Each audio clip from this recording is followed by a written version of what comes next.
welcome back to another video. Today I've got the HK Umarex 416 A5 competition. Bit of a mouthful, but all those signifiers obviously mean something specific. So A5 being the most updated version, or specific things on the rifle itself, and competition for the polymer body.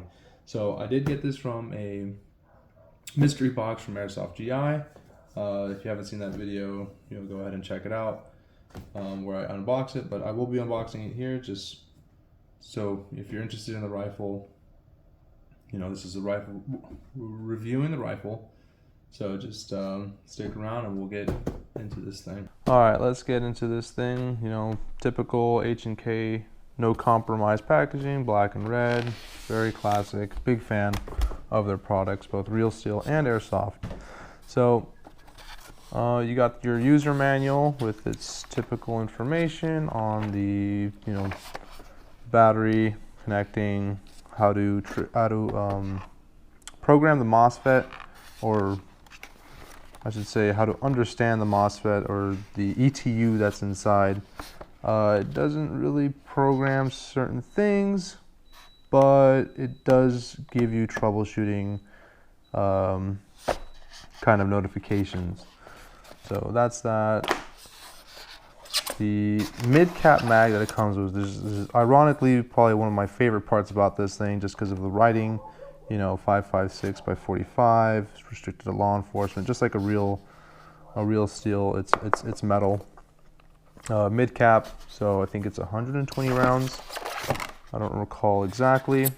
And the rifle itself, which is in tan.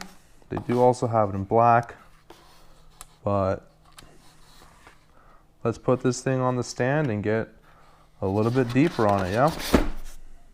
All right, here I got the rifle on its stand so we can take a better look at it. So I got the tan version, or it was chosen for me, but being the A5, it does come, I believe, with a longer rail is what that means, which has the integrated pop-up iron sight in the front. I think the other ones come with it a little bit. I think the section is kind of cut here, and then the flip-up sight's kind of attached to another section here, but this is the A5, so nice little flip-up sight there in the front, and a nice low-profile rear sight that has the adjusters right there. Standard charging handle, just like any other M4 platform. Let's see if I can lock that into place. There we go. Rotary style hop-up. This one is plastic with a plastic dust cover for it. If you noticed already, there is ambidextrous controls. Here's for the bolt release, I believe, right here. There it is. Your standard mag release section right here, and the selector switch on the right hand side. It also includes a two mounting points for a sling on the left and right of the rear of the buffer tube. Your iconic HK 416 stock, which is where the battery is housed. See the section kind of right here. Gives you a little bit extra space. You can fit a thinner battery through the buffer tube, which is what I would do, unless you're running a smaller battery that you can kind of hide in there. That way you're not shoving things. It's kind of a weird space, it's a triangular, no one has triangle batteries, but hey, if it fits, it fits, right? So multi-point, just like a standard AR. The rifle is full polymer. The body, the rail, obviously the pistol grip, everything on it's polymer, and like I said, the ambidextrous controls, so we had the selector switch on the left and right, which is very nice for the price point,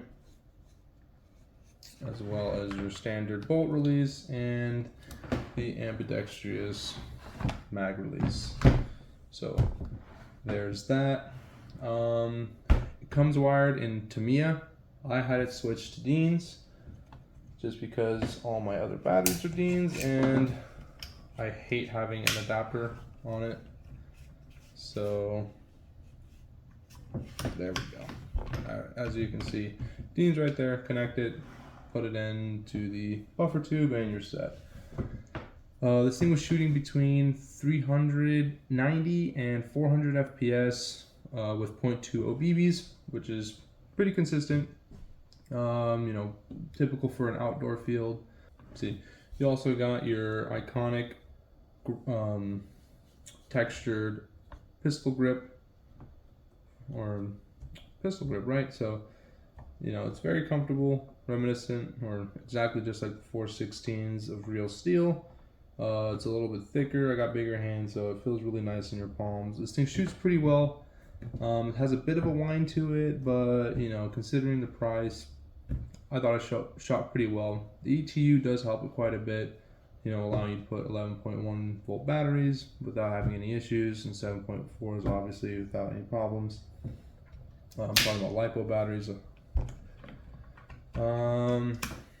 You get all the cool markings on just like on a real gun, you know, HK416 caliber 5.56 by 45. You get a serial number, as well as some, you know, license trademark. You know, I don't think the real still has that obviously, but it's carved into the body itself, which is really nice. Being all polymer, it makes it a very light platform. And it's not too long, so you can take the CQB, though I would recommend changing the spring. I don't remember if it has a quick change spring. I think it does, but I'll make sure to add that somewhere during the video. You know, obviously lower the FPS if you're going indoors, that way you could do more. I don't think a lot of indoor places allow 400 and up FPS. But that being said, you know, a lot of space for attachments. With this being flush, you can add attachments all the way to the front, like a laser, a flashlight, etc. You know, you got nice good space here and a low profile rear sight. That way you can add some sort of optic without having this intrude, and then you can have this as a backup in case something happens to your optic. Nice under barrel, which I think, you know, you unscrew these and it comes out real easily. You can swap it out, upgrade these things, no problem. Great starter gun, $250. You get a nice H&K 416 that has an ETU already pre-installed. The only thing I would change is switching it to a Dean's connection. Just, you know, if you haven't done it already, go for it. It's just better for your guns, you know, better connection. I really like this thing. I've always wanted a 416, and now I got one. I used it at Code Red in Paris, and that was really fun. Like I said, didn't get me tired too much because of how light it was, and the accuracy and range, you know, because it shot a little bit, you know, between a little on the higher end of, you know, 390 and 400 FPS. I was able to put 0.28s, you know, and not have the wind affect the BBs too much and get some good range on it. So that was fun, you know. Not much more to say. I'll put all the other information that's important up on the screen, but definitely pick one up if you still can. You know, they sell them on all sorts of different airsoft websites. Like I said, the Umarex, H&K 416 A5 competition. So awesome gun, awesome platform, feels great, shoots great. So pick one up while you can and have fun with it. So that's all I got for today. Don't forget to like, comment, subscribe. Stay hydrated, call your hits. I'll be seeing you guys on the field.